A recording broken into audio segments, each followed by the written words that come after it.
Okay, so welcome everybody. Thank you for joining us today. It's a beautiful summer day.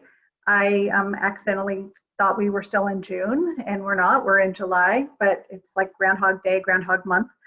But I'm happy to see all of you. I knew it would be a popular topic. We sent out a survey recently asking for suggestions of topics, and this was the most requested topic. So we're really excited to have our presenters on today. So again, I just want to welcome you to our Fieldstone4U. My name is Robin Sinclair. Robin Straucko is also on the call. Wave Robin. Robin, you get emails from Robin all the time. People think it's me and it doesn't matter. We share Robins. Want to thank our sponsor, First Republic Bank. We have Janet Buck and Maren McGill on the call with us today, and they're our fiscal sponsor. So again, we're very grateful for their partnership, and they're not just a fiscal sponsor, they are our friend, and they really are an incredible supporter of the nonprofit community. Orange County is extremely lucky to have people like Janet and Maren who are just so available and accessible if we have any questions. So I really mean that from the bottom of my heart. So thank you for participating. So the genesis of Fieldstone4U was just very simple. At the very beginning of the pandemic, we just started brainstorming and just thought, you know, what can we do to really support the nonprofit community? And so we created the tagline, "You ask, we listen." And at the end of each of our learning groups, it was just a question that we would follow up with and say, you know, ask, what do you need? What specifically do you need? And what do you need at this point in the quarantine period? And so we've kind of watched this evolution and de-evolution throughout the last few months of needs, and we've just tried to be as responsive as possible. And we then go out into the community and try to find some fabulous speakers for you. So we've had employment attorneys, we've had speakers from our network. And so the three speakers today are unique in that one of our presenters is part of our network, and his whole family has been part of our network, and his organization is very involved with Fieldstone. And the other two are people that I just met recently. Certainly, Kendra is with Orangewood, and Orangewood has been a network participant for many, many years, but it was the first time I met Kendra. And Janice came to me through Dawn Reese at Wooden Floor. So it's always who you know.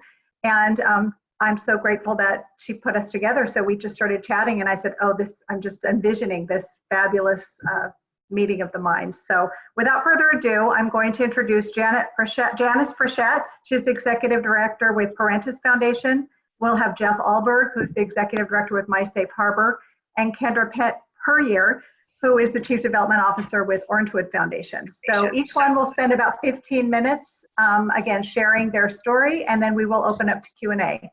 So I do ask that you mute yourself so that we don't get any background noise, so we can hear every single word that they say. So without further ado, I'm going to turn it over to Janice.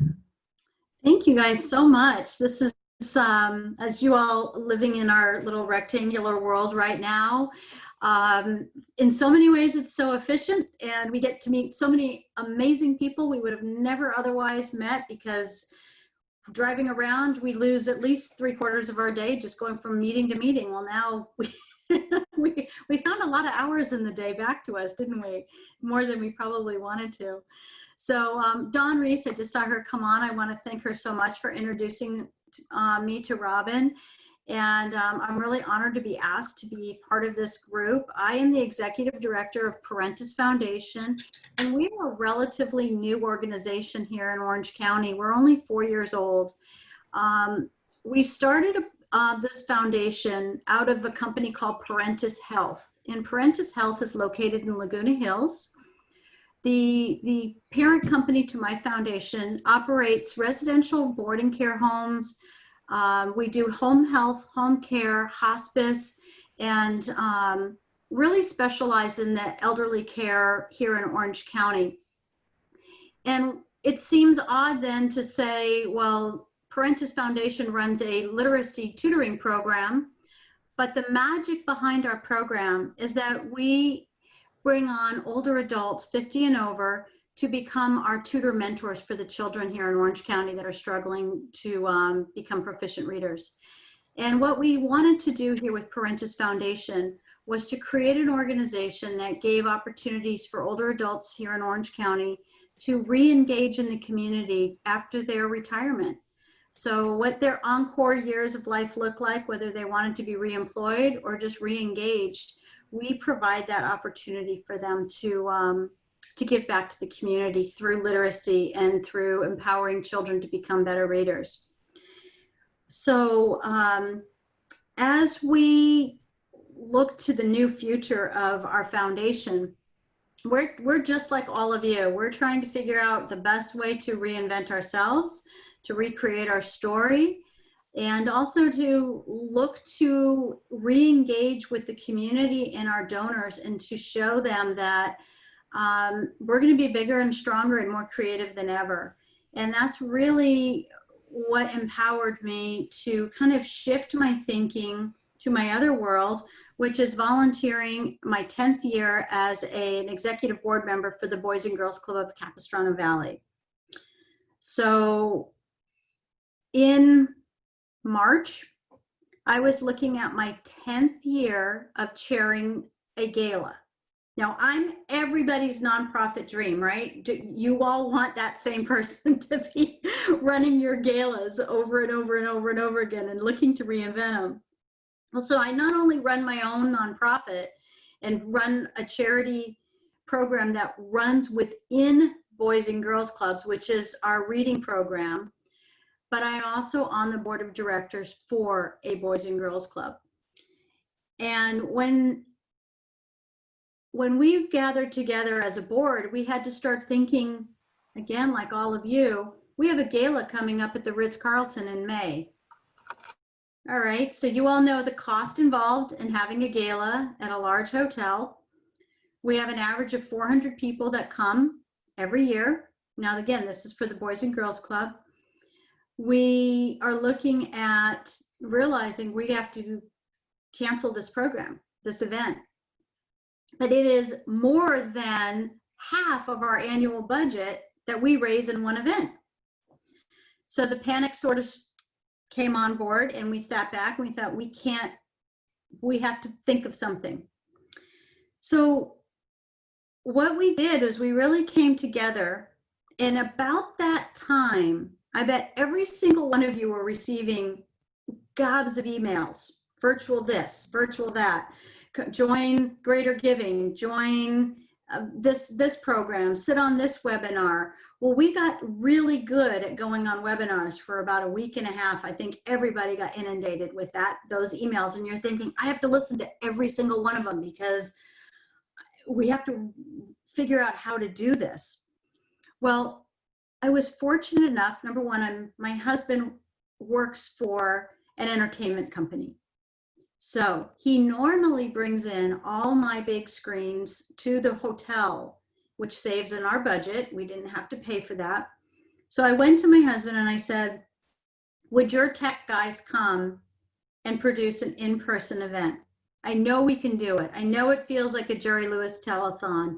I know that we can socially distance in the Boys and Girls Club and set up in one room and set cameras in another room. So we started talking about the possibilities of all of that. And we already knew we were invested with our auctioneer, which many of you know Zach Crone from Coastal Auctioneer. You probably have worked with him. I know Wendy, I think you have in the past. We already worked with Eileen Hayden from Auction Event Solutions. How many of you have worked with Eileen? She is amazing.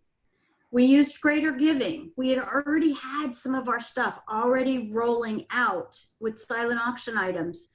We've never done virtual live bidding or bidding. We've always stuck to the paper silent auction, no online bidding. But now we had to rethink that. Well, then we had worked with Yolanda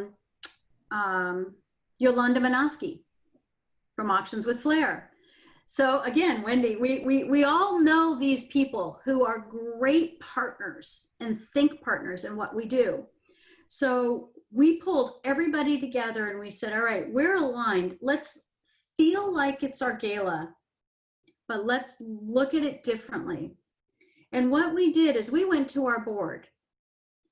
And sometimes your board of directors, they're either on the golf side of life or they're on the gala side of life, but generally do the two match.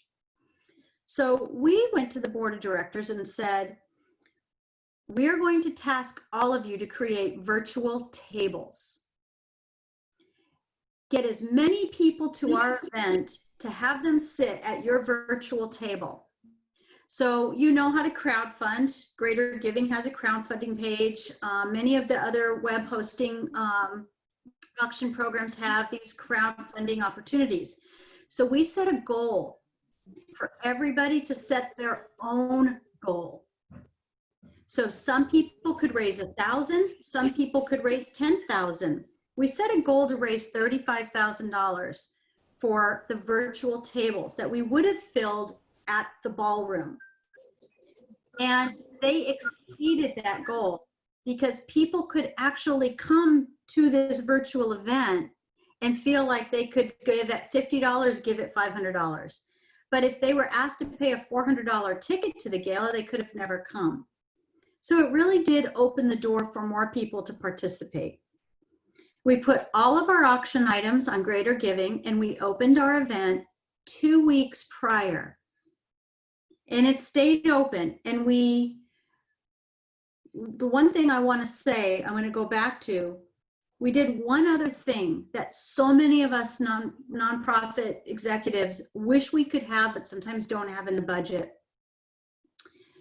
We contracted with a really good marketing company called Apogee.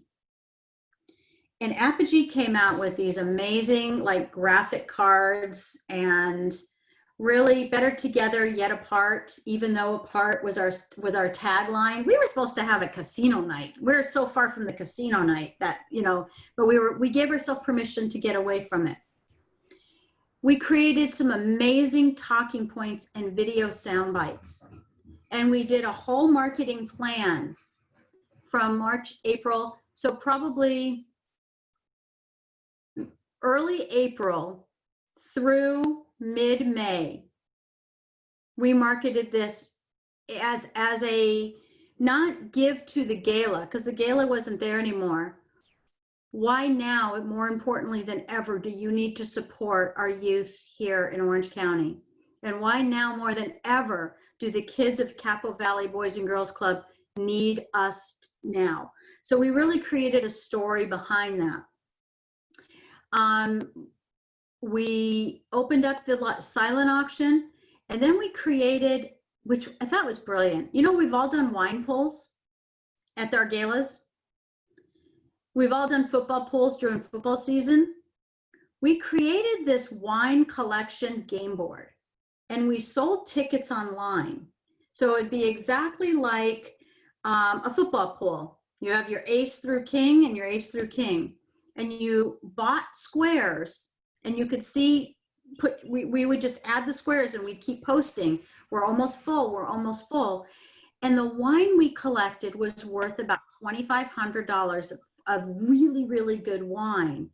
And for $50, you could buy 1 square, or for $200, you could buy 5 squares. We filled that board up and raised almost $8,900 with all the wine that was donated. And everybody wanted to buy a square because they could afford it. So we found ways like that to motivate people to spend just a little bit online. And it was so easy through Greater Giving to do that. I want to show one thing and then I'm going to open the floor. Thanks, Robin. 15 minutes goes by fast. Robin, can I have real quick the screen? Or am I able to now? Oh, I'm able to now. Okay. I'm going to play this real quick. Just a quick bite, and this is going to show you. We are so excited to have so many of you with us here today at watching from home, because tonight is a culmination of celebration and fine recreation. So if you're here for the gravitations towards libations, conversations, or social acclamations, we hope that you'll give kind contemplation towards a wonderful donation to the health and dedication of the Boys and Girls Club of Capo Valley population. This is the perfect time to make sure that you are logged on and registered and ready to bid, and it's incredibly easy to do from our homepage, which is pgccapo.com/gala. Click on the mobile bidding button in the Better Together event page. Just going to show you real quick. Each one of us tonight, and I bet you all are wondering, we're in separate rooms. makes a difference in our club? Well, I have to tell you, grants and is open for the children, but individual giving makes up over 64% of the income that this club takes in every year. And it's events like this that matter. So events like this is like 10th gala as a chair or a co-chair, and never in a million years I think we would be.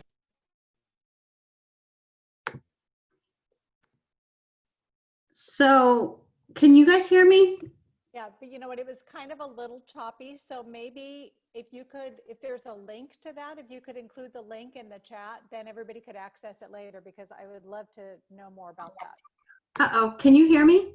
Yes. Oh, that's weird. Okay, I'm getting, you couldn't hear. Yeah, So they would love the link if you could. absolutely. I will put the link in while other people are talking. And I just wanted you to know, to have a virtual event, this cost us about one total out of pocket, maybe $20,000 to have a good tech company come in, to have the auctioneer, and to have your pieces in place. But compared to our $130,000 budget, we net almost $240,000. Wow. So I leave with this. If you don't ask, they can't say yes. So ask your donors, ask for help, and they will come through. Does the $2,000 include the marketing? We were on a $2,000 a month retainer with the marketing company. So they did a lot of in-kind work for us, but it was about $4,000 in marketing fees. And will you include the marketing company in the chat as well? Yes, I'll look that up. Thank you. And you all know Event Solutions with Eileen Hayden. And if you don't, I can get all that information to you. Thank you, Janice. You're welcome. Wow. Talk about pivoting. Good job. Excellent. Robin, Yes. I have a question for, or just a comment. The one thing I really liked that you said, Janice, was that that 100% of the proceeds from the donations, because you didn't have the event costs, were, you said that at the Institute one day, weren't applied against that donor contribution. And that was really helpful, because we just did that as well for our Keep the Promise event. And that's been a really great incentive for the donors to give more, or, you know, because they know this year it's different. They're not going to have the event, but 100% of the proceeds this year are going towards our mission and our programs. Mm-hmm. Yeah. And I think that's going to be a standing common thread, but moving forward. And we put that into our letter too, and it's been a really good point. People have responded well to that. So I thank you for that. Yeah, I would agree. Thank you for adding that. Thank you, Janice. All right, we're going to turn it over to Jeff Alberg. He's going to share his event and his story. Hey everybody, my name is Jeff Alberg. I'm the executive director over at My Safe Harbor here in sunny, hot Anaheim, California. Our mission is to strengthen families by equipping and empowering moms.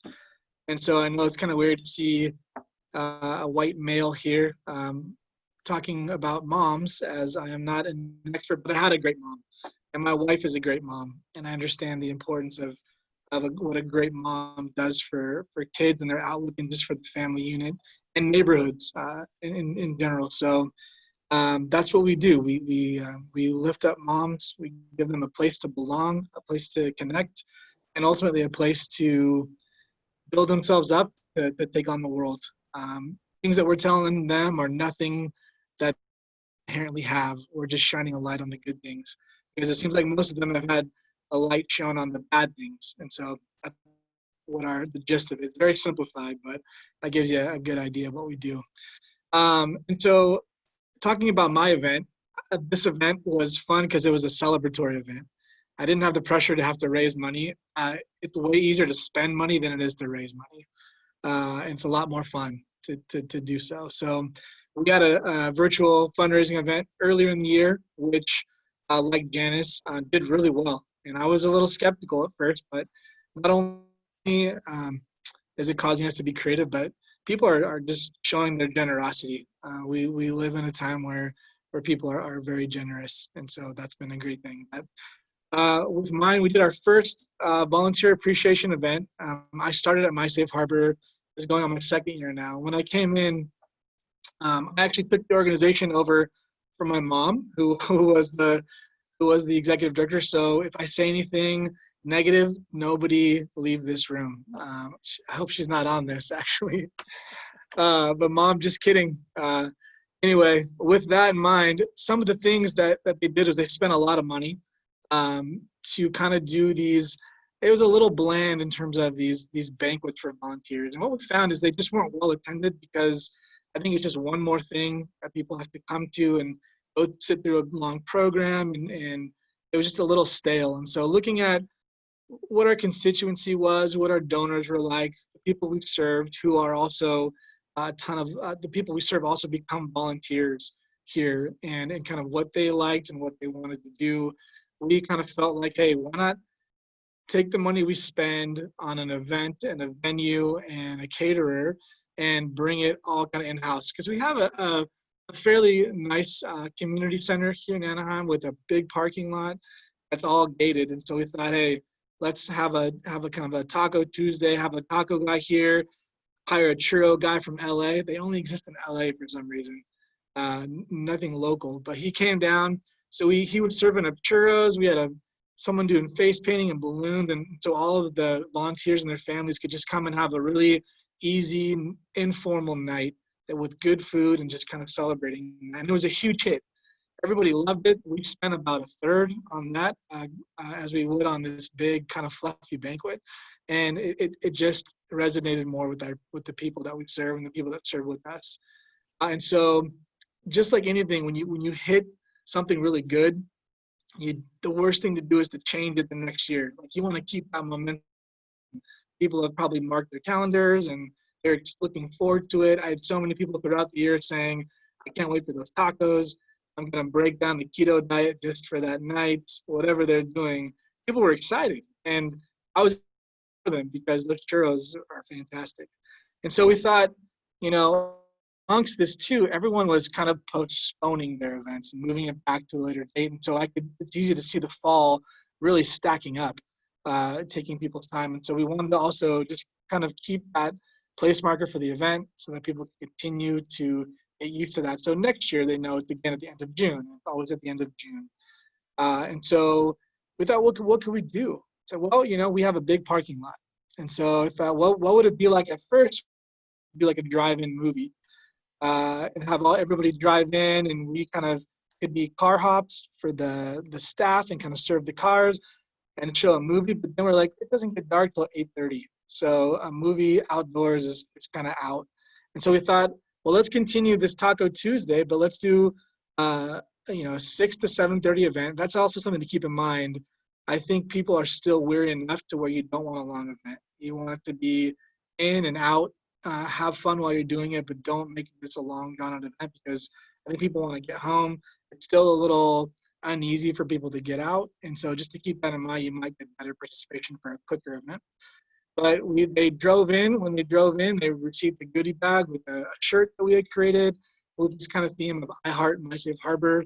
So they received a goodie bag with a bag of chips and some salsa in it, so they could have kind of chips and salsa in their car when they sat down to their mobile table. They backed in, and we had which parking spot was theirs right away. I was in the middle, kind of directing traffic. And at that same time, we had set up an FM transmitter so that as soon as they came into our parking lot, they tuned into the FM station that we were broadcasting from. We just had some fun music playing with me getting on the microphone and making some announcements. We kind of had our own little bilingual radio show, and that was really cool. I once interned at a radio station in junior college, and it was kind of that same experience for me. So that was really fun. But they came in, they sat down, they started, the staff would then go to each section. We have someone that works at Ruby's on staff here as well, part-time. And so she kind of organized the whole deal to make it look like a legit restaurant. And so we had the staff wearing masks and gloves and everything, taking their orders when they arrived. They marked what they wanted, what kind of salsa, what kind of tacos. It was really a little restaurant. And then we would take that in to the taco guy. He would serve it up and we'd bring it back. And that was really cool too, because it got our chance, it gave our staff the opportunity to engage with them as well and kind of talk to them at a safe distance, but also just to see each other. And wow, I mean, I know it's a kind of an iffy topic, but to do something in person, even if it's through social distancing or being far apart, it's a really powerful thing these days. And so it gave our staff a chance to be encouraged and also to encourage to see some of the participants from our program, as well as donors and board members. And then while they were eating, we started the program, and we basically used each car as like their own little buzzer.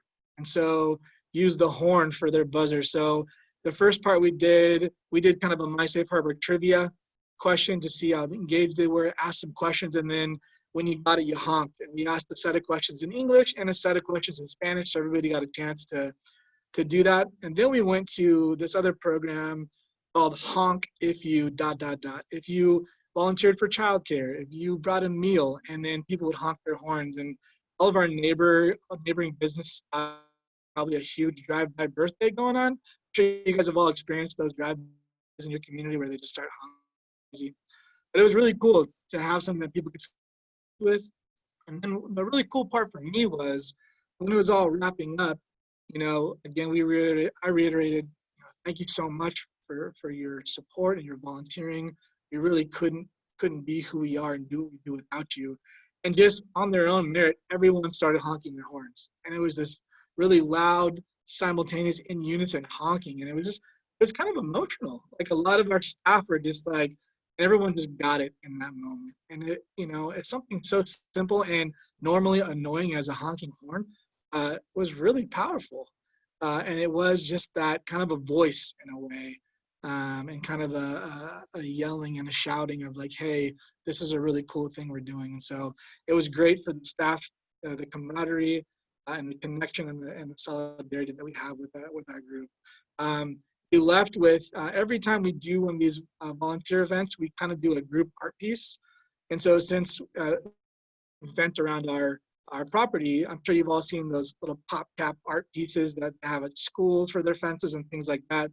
We had everybody do a big heart. So I would announce over the radio, one car at a time to get out with their kids and put in 5 or 6 of these pop caps and then by the end we formed this really big heart that's on our fence, and it was really cool. So again, it got the whole family involved, but everybody was safe, but it was a time to celebrate too. I think that's really important right now. Everyone's bogged down, and if you have an opportunity to celebrate, like, take every opportunity, even if it's a little scary. Celebrate these things because it'll go a long way. So yeah, mine was a lot. It was a small budget. Wait a sec. Did he freeze for everybody? We all want to know how much he spent. He'll catch up in a little bit. Jeff? Okay, we'll come back to him. I don't want to, maybe he'll log off and come back on. You can all hear me? Nod, yes, okay. All right, let me just send him a little text and I'll just tell him we will come back to you. Because we are on a, okay.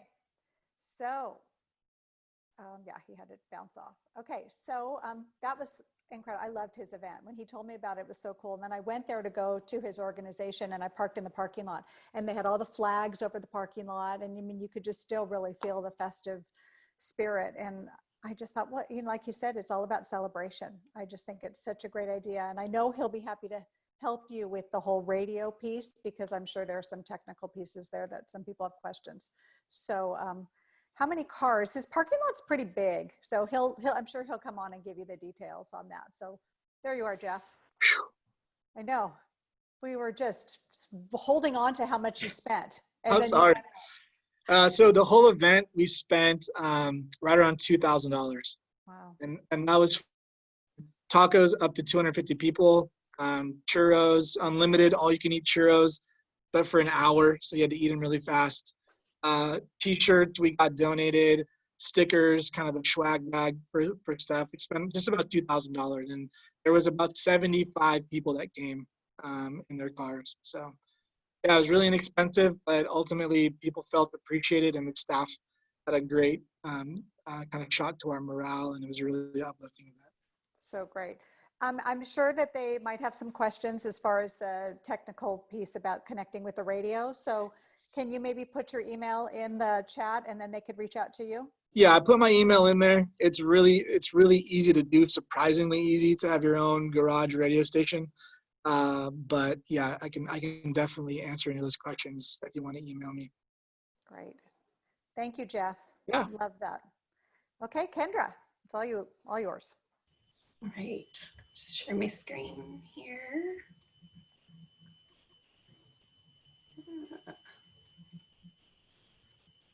All right.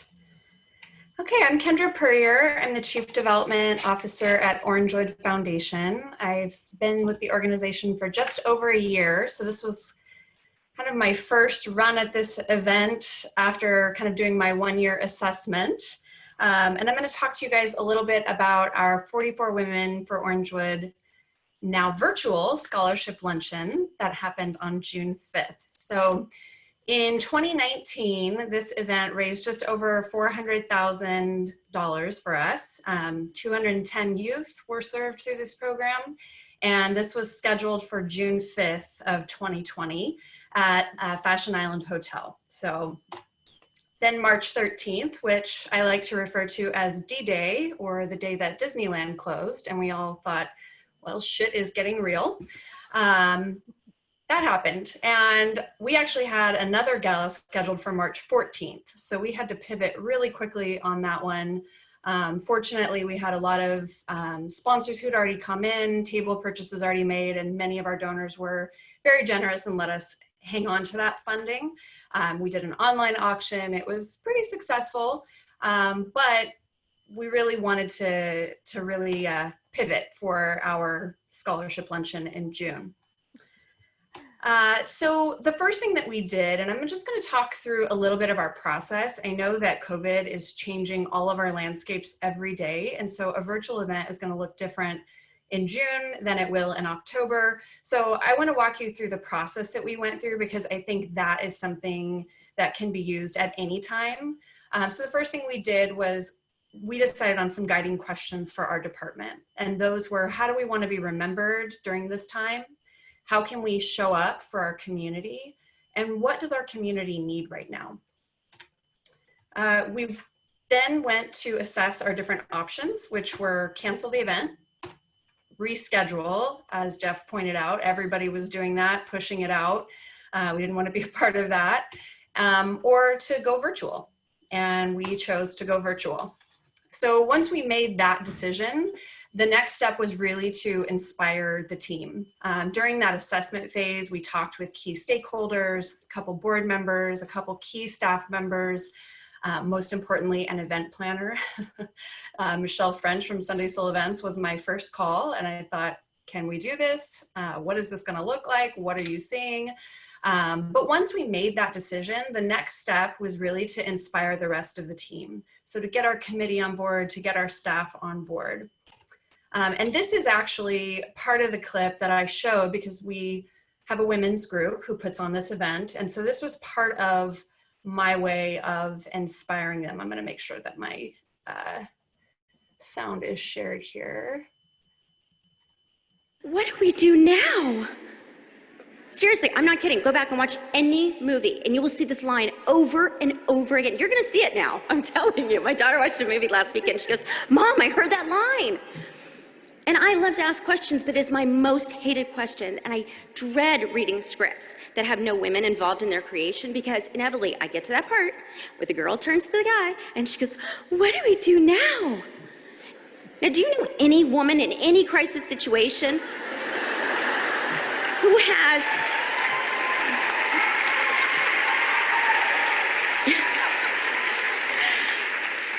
woman in any crisis who has absolutely no idea what to do? I mean, don't they tell women, they tell people in crisis, little children, that if you're in trouble, talk to a woman.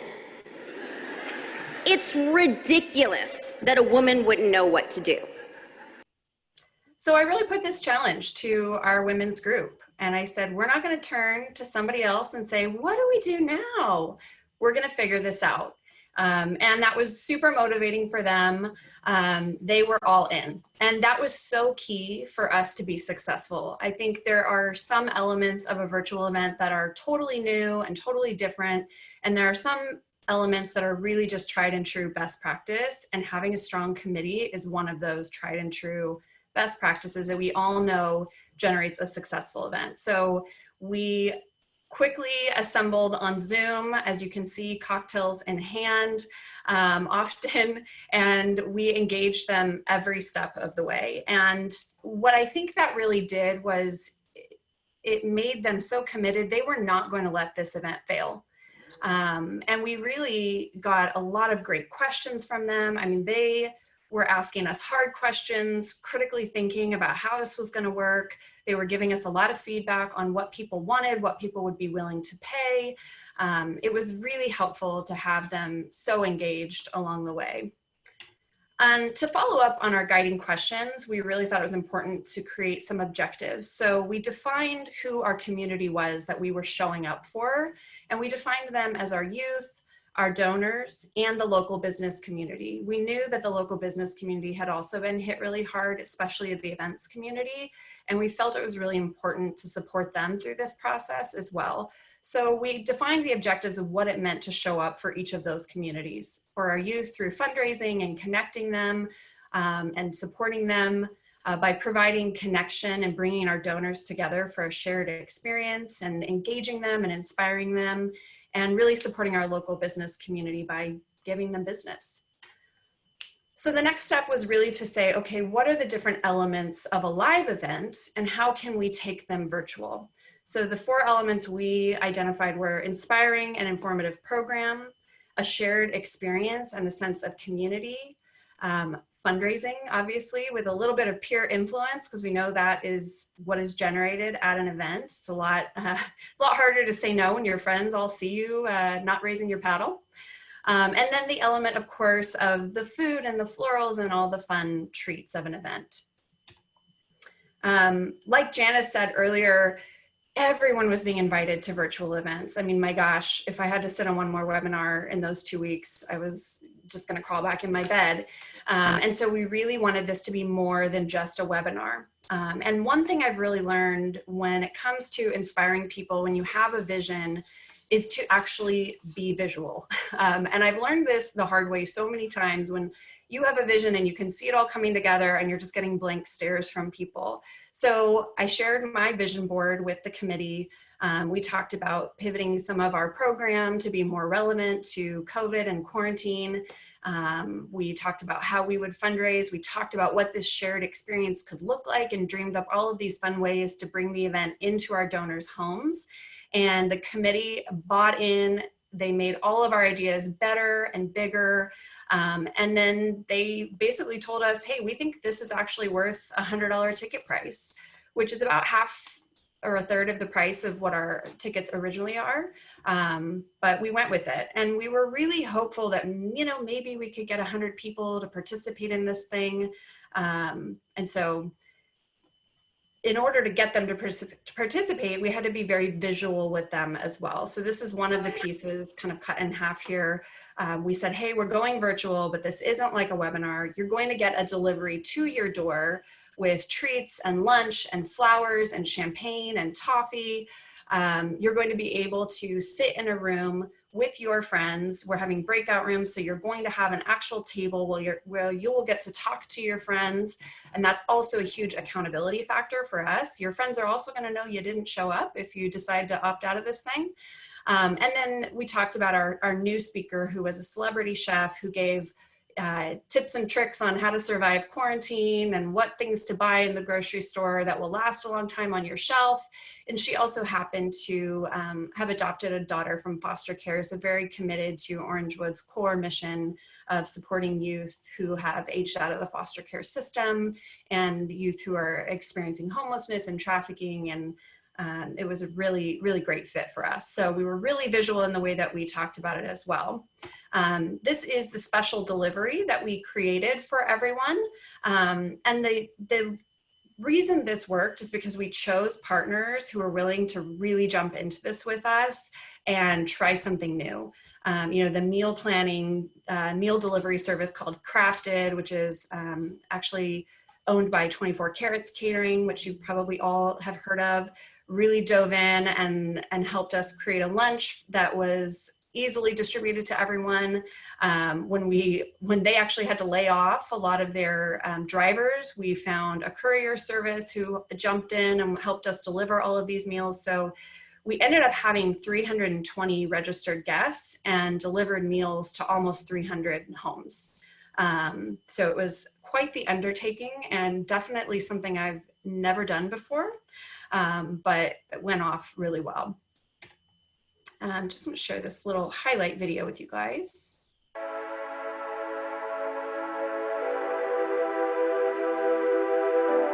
Hi everyone, I'm Kimberly Kirksey. I'm co-chair of this year's Fabulous Luncheon. And I'm Mary Vanderbeshe, co-chairing with Kimberly this year. The 44 Women for Orangewood is an amazing group of women who truly care about the success of our youth. These youths come from foster homes, they are homeless, or they're survivors of sex trafficking. This lunch is our virtual lunch for them to raise money to financially help support them. So with all of you today being here at the lunch, thank you for making a difference in the kids' life.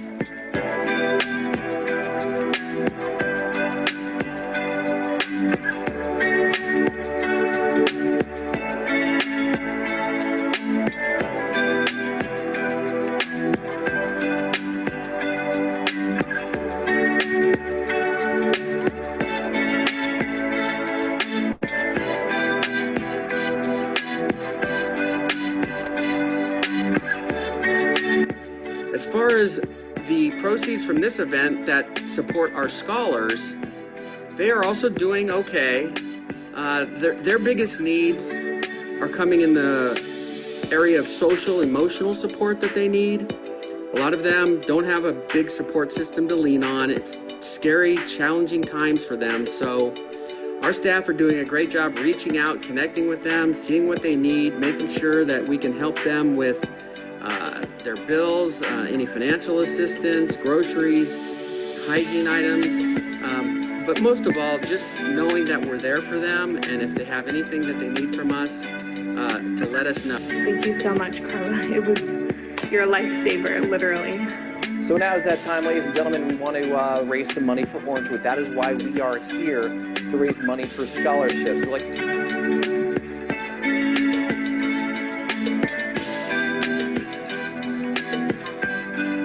And ladies and gentlemen, you responded in a very generous way. So thank you so much. Stay safe, stay healthy. We cannot wait to see you in person next year. Have a great afternoon and a great weekend.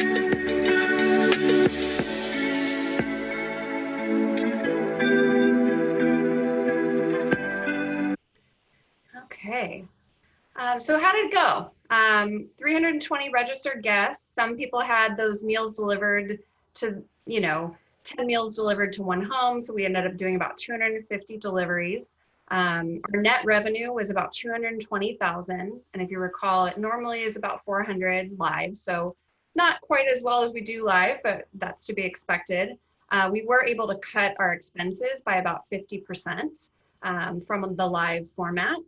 We had 235 unique Zoom accounts online for the entire hour.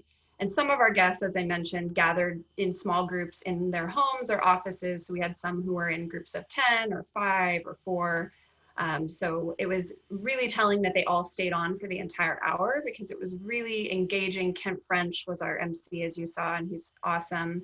92,000 of that 120,000 raised on the day of was organic. So we had some folks who were planted, we knew they were going to give, but 92,000 was raised because people were there live and received the text from Greater Giving to make their donation. And as you saw, their names came across the screen as they made those donations, and that ticker went up. So we were able to include that kind of accountability or peer influence, I like to call it, in the event. And I think, you know, in terms of going back to our guiding questions about showing up for our donors and for our youth, we received just tremendous amounts of positive feedback from everyone who was engaged, and really learned that some of the ways that we were doing this were far more donor centric than some of the things we had been doing in our traditional galas. And our donors really enjoyed the ways that they were able to engage with each other, with us. We're really trying to learn how we can incorporate more of this in the future. So that's all I got.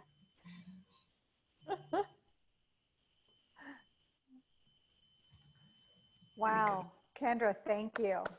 Thank you to all of our speakers. Just such a variety, and something that I know that we can all take so much away from. So does anybody have any particular questions? If you do, raise your hand and I can unmute you, or child guidance there, who I don't see who that is, but there you go. I'm gonna let you ask your question. Hi, Kendra. Congratulations on the event. It sounded amazing. But I was wondering, how long was the total online event? Oh, she's muted. It's okay, I got it. 1 hour. So 1 hour, you read lips. Yeah.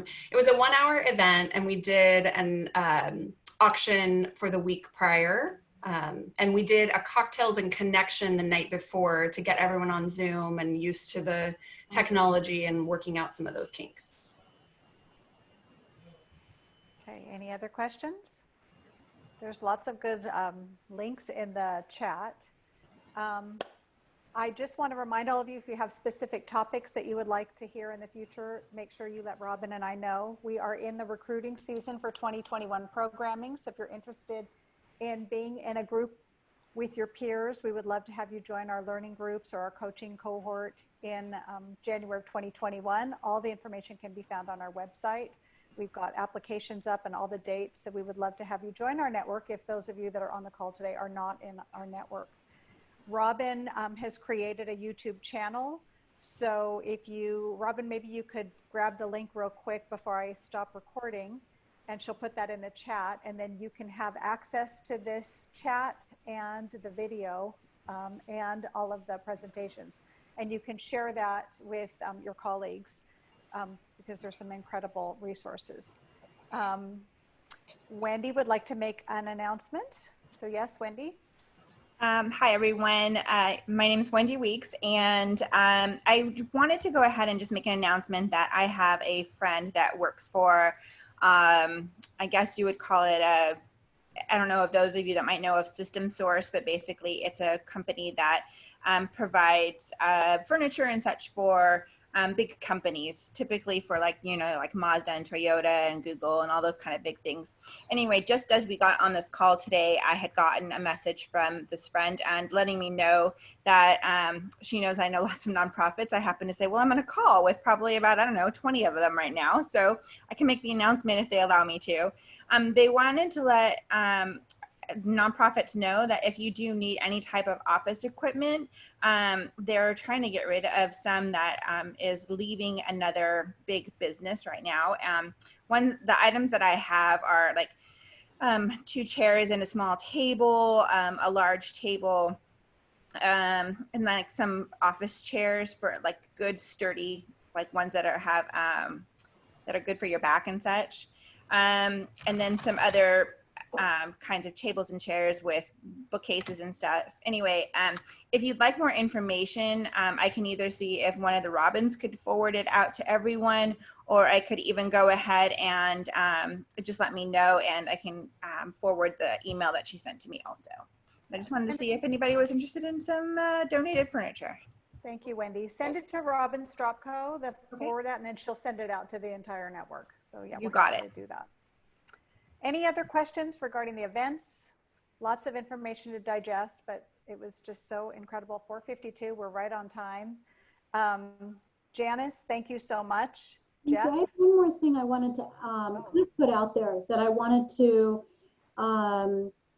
ask all of you about an idea that I had. With our golf tournament, we always do a golf ball drop.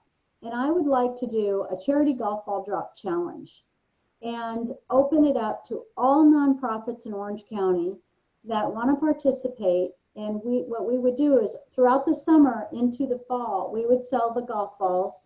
We would create the website and give you all your own platforms. So everybody has a chance to sell all the golf balls. And 50% would go to your organization, 50% would go to the Prentice Health Foundation, and give everybody a chance, at big or little, to raise as much money as you wanted. And then we could come together as a community collaborative to show that all these great organizations in Orange County were working together to raise money. So if you think that this could be something that we could take off with as a collective group, and we have this, it ends in one big day of these golf balls being dropped at a golf tournament. Well, we were supposed to have ours at Aliso Viejo Country Club in November. It might be something really cool to try to pull off as a community. So I'm just in the thought process stage of it. If anybody is interested, my email's in there, and let's see what we could do as a collaboration of groups to see if we could do one charity event together. Excellent. Any other questions or comments? Again, I want to thank our friends at First Republic for sponsoring our event today, our virtual event about virtual events. And again, remind you to go onto our website if you would like more information about Fieldstone.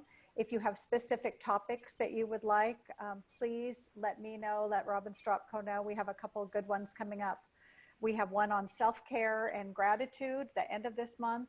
We have budgeting in uncertain times scheduled for August. So Robin will be communicating those dates, and that will be a good one. And again, this is all based on the survey that I sent out, and I just appreciate you providing the feedback so we can continue to meet your needs.